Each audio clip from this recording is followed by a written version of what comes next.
আর সিঙ্গুরে উনি বলবেনটা কি? আমি শুনছিলাম ভাষণে বলেছেন এই করব, ওই তাই হবে, হাজার হাজার লোকের চাকরি হবে।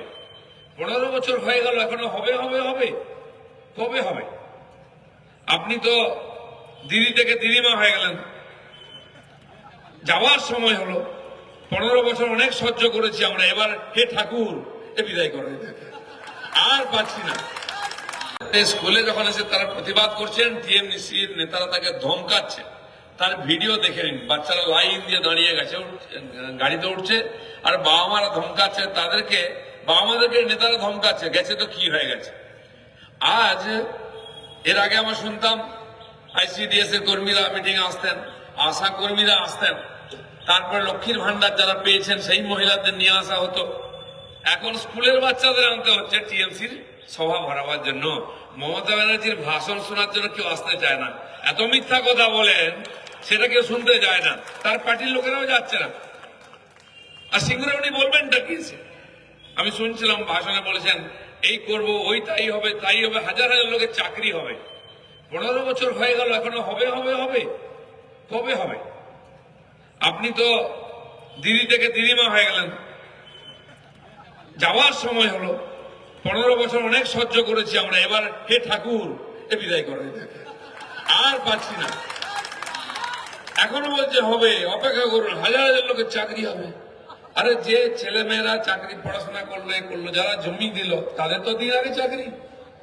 বলছেন স্বাস্থ্যসাথী কার্ড দিচ্ছি, আর কি রেশন দিচ্ছেন নাকি সবাইকে, বাস আমাদের মূল্যবান জমি আপনি কেড়ে নিলেন।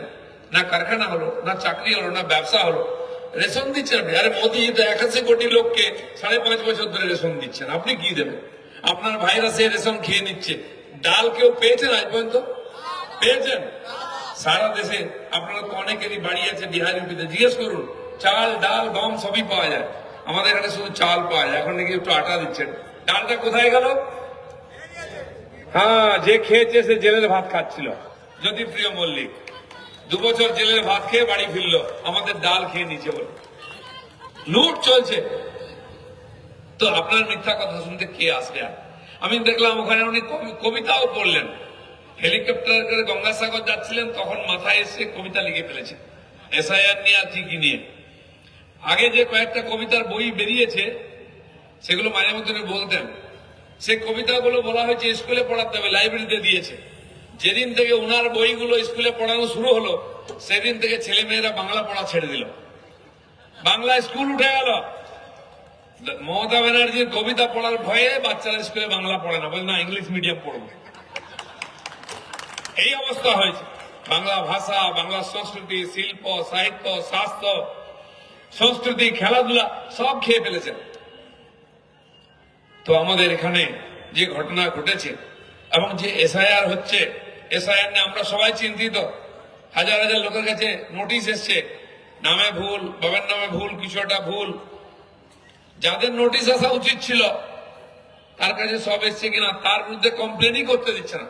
বাপের বয়স 50, ছেলের বয়স 40, আগের জন্মের ছেলেকে নিয়ে এসছে, 10 বছরে বাপ হয়ে গেছে।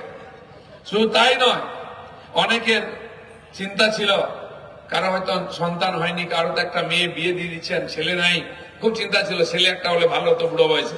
তার 2টো ছেলে এসে গেছে, তার ঠিকানায় 2জন ভোটার এসে গেছে।